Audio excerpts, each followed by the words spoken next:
It's one big club, you're just not invited. This is Jessica Tisch, the police commissioner for New York City. She comes from one of the richest families in America with an estimated net worth of $10.1 billion. Her last name is on schools, hospitals, and facilities all throughout America. The NYU Tisch School of the Arts is named after her relatives. It's partially named after her grandfather. He was a billionaire and CEO of CBS. Him, along with his brother, founded the Lowe's Corporation. Not to be confused with the home improvement store, not the same thing. They're a conglomerate that's big in finance, pipelines, and hotels. The Tisch Cancer Center at Mount Sinai and the Tisch Children's Central Park are all named after her relatives. Her cousin, Steve Tisch, is the co-owner of the New York Giants. Now, Jessica Tisch is taking a very unconventional route than most of her relatives. She went to Harvard, then Harvard Law School, then Harvard Business School. In 2008, she did join the NYPD. In 2014, she became the Deputy Commissioner for Information and Technology. She went on to become the Sanitation Commissioner. And now she's NYPD Police Commissioner after Edward Caban had to resign. But I made this video because well, we're learning from law enforcement that they believe it is a ghost gun, possibly assembled from a 3D printer. And we want to talk about how this is even possible with our friend there at Fox 13 in Tampa, Genevieve Curtis. She joins me. Genevieve, good to see you here. Ghost guns have been brought up a lot in the news. We were just covering a story here on Live Now last week. You might be familiar with it, that school shooting in Northern California. 2 young students were injured there. And a ghost gun, according to investigators, was used in that shooting here. We're now learning from investigators it was potentially used in this shooting. What more do we know? Yeah, well, Andrew, I mean, ghost guns are becoming an increasing problem for law enforcement. They are untraceable. They are easy to get from the internet. They're relatively cheap and pretty simple to assemble. And as you mentioned, there are cases and instances really all over the country where ghost guns have been used. Now, in some places, like in New York, ghost guns are specifically illegal. There are laws dedicated to ghost guns, but on a national scale with the ATF, there are some ghost guns that are perfectly legal. It's a sinister phenomenon that you can actually make a gun, and they're plastic. There's a lot of different ways you can make them. A sinister phenomena. Former assistant director of the FBI's Criminal Investigative Division, Chris Swecker, tells me ghost guns are made without a serial number. They can be made from a 3D printer or a kit from the internet. The common denominator is they're not traceable, even though they are considered firearms by the ATF and need to be, you need to get a permit or be registered. So they're untraceable. That means they're perfect for crime. He says you can see in the video where it looks like the gun was jamming. The suspect is actually having to manually eject the shell casings. Local law enforcement agencies across the country deal with ghost guns on the streets. From 2016 to 2021, there are more than 45,000 suspected ghost guns reported to the ATF. Swecker says he can't believe the person of interest didn't get rid of it. Look at it, feel it, it's plastic. Polymer, it's just plastic. It's no big deal to print them out. Frank Lone from Pasadena Pawn and Gun gives us an up-close look at a 3D printed gun and a regular one side by side. This is what they call 80%er. This is a real one, 100%er. See how it's all milled out in the center? Okay. This is how they print out. An 80%er is industry slang for an unfinished receiver or frame. When they're printed out, they aren't technically a firearm yet. The rest of the parts you can buy. All the inside parts, the slide, the barrels, it's all online for sale. Yeah. Anybody can order it. As for the 3D printed gun found on Luigi Mangione, police couldn't say whether he purchased the receiver or made it himself, but Lone says it'd be easy either way. I mean, you could go online and just order these 80%ers. Right. And they send them right to your house. Altoona police also believe the silencer found on Mangione was 3D printed, which is far less common. Lone says he's never seen that before. A machine shop can make these out of a piece of pipe. It's not that hard, just a round cylinder piece of pipe. It's got baffles in it. Lone says he got these 3D printed receivers after helping clean out a customer's home when their spouse died, but he has no interest in having them in his shop. I'd be in big trouble selling stuff without serial numbers. Yeah, I wouldn't. That's why I don't even want them here. People come in sometime, they want to pawn something else. Nothing. I don't want nothing to do with it. Don't take it with you. Don't even leave it here. New York Police Department commissioner says the gun found with Luigi Mangione matches the shell casings found at the crime scene, and that the suspect's fingerprints to a water bottle and protein bar wrapper found near the scene of the killing, those matched the lab results that have just come back. Mangione is currently being held without bail in Pennsylvania on charges of possession of an unlicensed firearm, forgery, and providing false identification to police. New York Governor Kathy Hochul saying yesterday in a statement that she is now working with the DA's office and will sign a request for a governor's warrant to ensure this individual is tried and held accountable. Mangione's attorney is asking for a hearing on the issue within the next 14 days as his client was denied bail. As Mangione was led into the courthouse for yesterday's extradition, something we brought you here live Now from Fox, he shouted at reporters and struggled with deputies, yelling, quote, "This is completely unjust and an insult to the intelligence of the American people," although it's not exactly clear what he was referring to. Mangione has been charged with second-degree murder, forgery, and gun charges in New York after he was arrested at a McDonald's in Altoona, Pennsylvania. So we did want to share that breaking news with you, that the gun found on Luigi Mangione in the killing of United Healthcare CEO Brian Thompson. I haven't seen any evidence that says that he's the shooter. So that's, like I said earlier, and I wasn't kidding around. A couple of things. If you're going to report something, report it accurately. And remember, and this is not just a small thing, the fundamental concept of American justice is a presumption of innocence, and until you're proven guilty beyond a reasonable doubt. And I've seen zero evidence at this point. And so I'm not even aware of what any charges. A group of us are here every day, and one of my friends, and I thought he was kidding, when the shooter, I'm assuming was the shooter who they made the arrest on, came in, he made a comment, "God, that looks like the shooter from New York." But I thought the group of us, I thought it was more of a joke, and we were kidding about it. But then, as it turned out, it was him. And like I said, the employee that thought it was him that I guess started the initial investigation on it.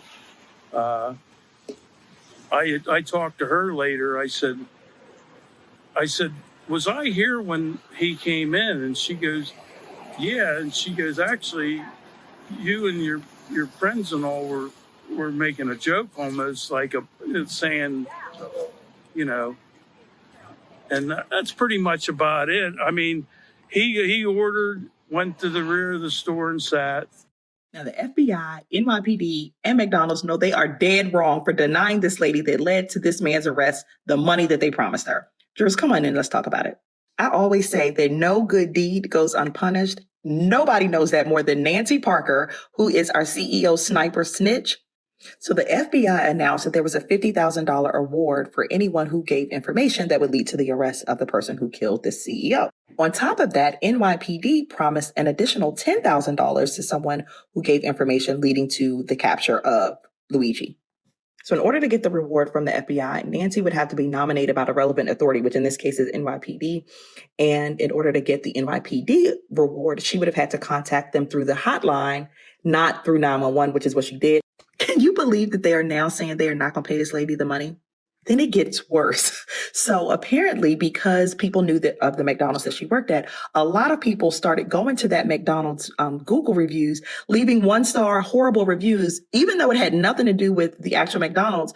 They were getting a ton of backlash because of what she did. And then she got fired. McDonald's let her go. It's the smile that went viral. Investigators sharing these photos of 26-year-old Luigi Mangione beaming at an Upper West Side hostel all across the country in hopes that someone would recognize the person they believed to be responsible for shooting and killing United Healthcare CEO Brian Thompson on December 4th. An employee at a McDonald's in Altoona, Pennsylvania remembered that smile and called police on Monday, leading police to finally capture Mangione 6 days after the manhunt first began. He was born and raised in Maryland.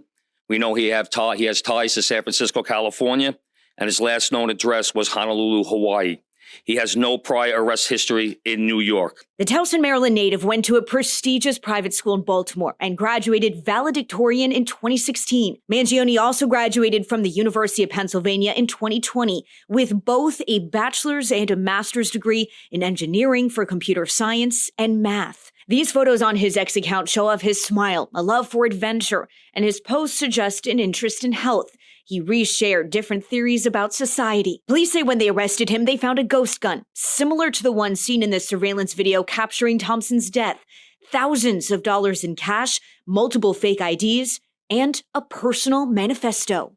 Officers recovered a handwritten document that speaks to both his motivation and mindset. We're still working through his social media. We're going to do a complete scrub of that.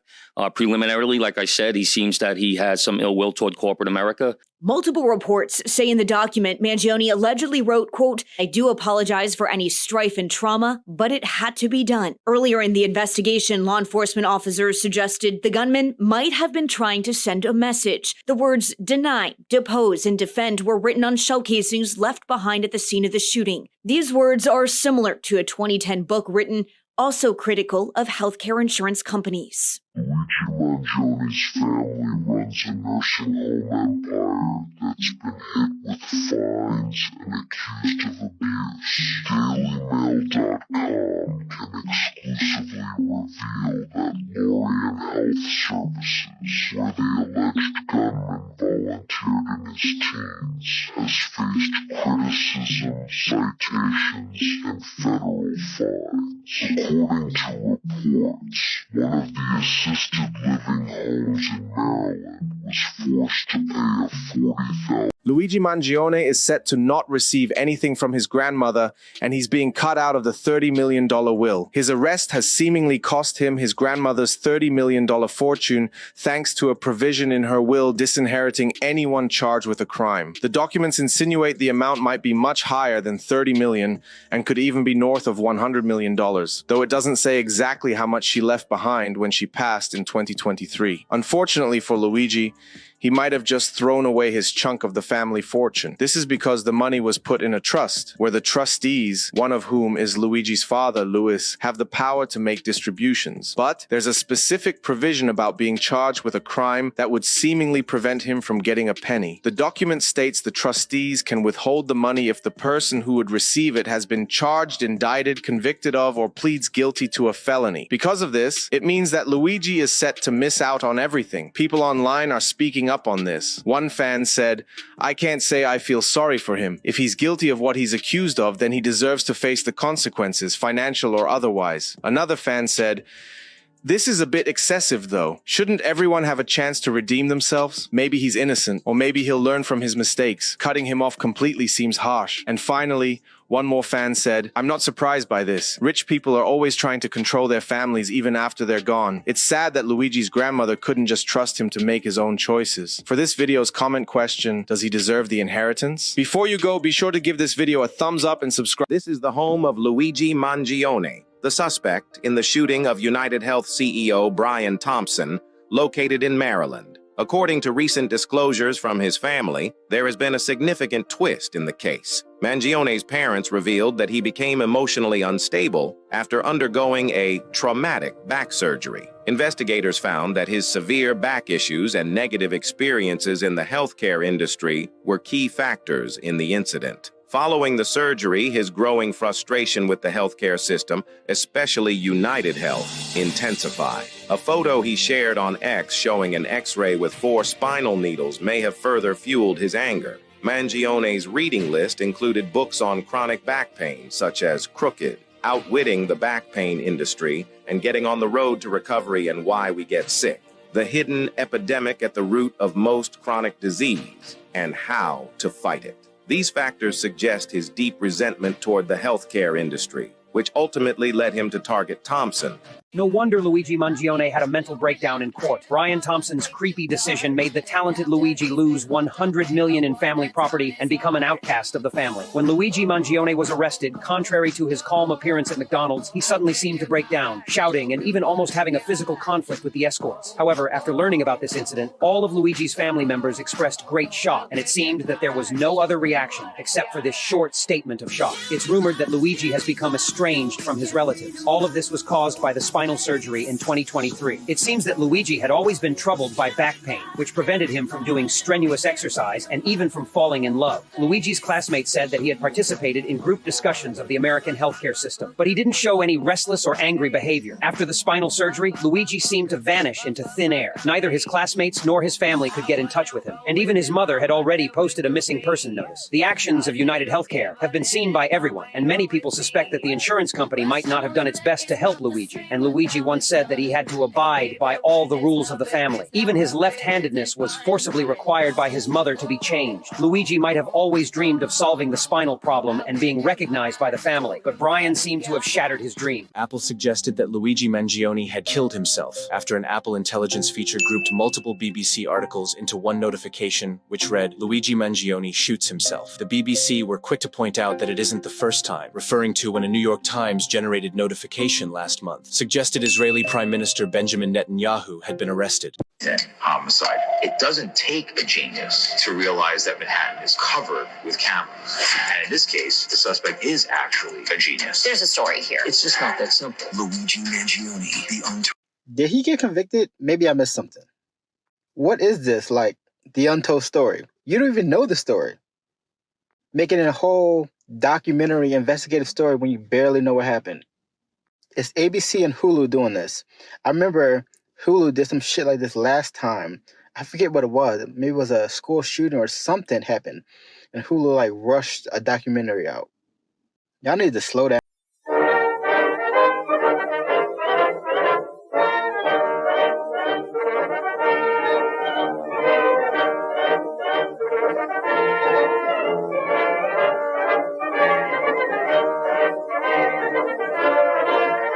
Run numbers. No one gave you permission in the family to whack somebody. I know you got pinched. If you try to give up the family to get time off, we can get to you in prison, all right?